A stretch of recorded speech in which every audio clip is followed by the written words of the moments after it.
IPL ২০২৪ আসরের ৫৩তম ম্যাচটিতে মুখোমুখি হচ্ছে চেন্নাই সুপার কিংস বনাম লখনৌ সুপার জায়ান্টস। ১০ই মে দিনের প্রথম ম্যাচ বাংলাদেশ সময় বিকেল ৪টা এবং স্থানীয় সময় বিকেল ৩টা ৩০ চেন্নাই ও লখনৌ মুখোমুখি হবে। আর এবার প্রতি ম্যাচের মতো আইপিএল ২০২৪ আসরের ৫৩তম ম্যাচটিকে নিয়ে ভবিষ্যৎবাণী করেছেন আমাদের জ্যোতিষী বিড়াল। এই ম্যাচটিতে কোন দল জিতবে?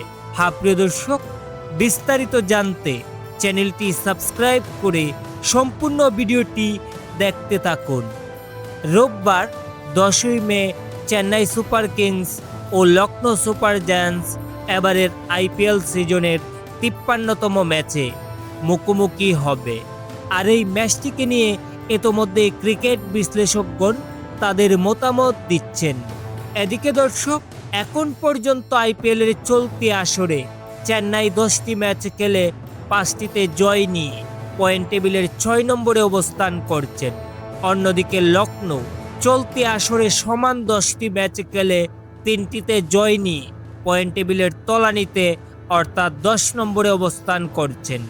এছাড়াও এই দু দলের অতীতের পরিসংখ্যান দেখলে জানতে পারি যে এখন পর্যন্ত আইপিএল ইতিহাসে দু দল মোট ৬টি ম্যাচে একে অপরকে মোকাবেলা করেছেন।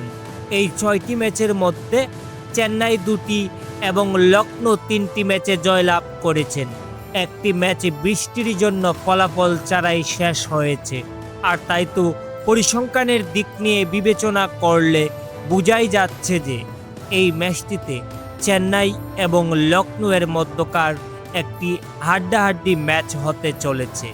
এদিকে দর্শক, আইপিএল ২০২৪ আসরের ৫৩তম ম্যাচটিকে নিয়ে জ্যোতিষী বিড়াল ভবিষ্যৎবাণী করলে জানতে পারি যে এই ম্যাচটিতেও চেন্নাই জিততে চলেছে।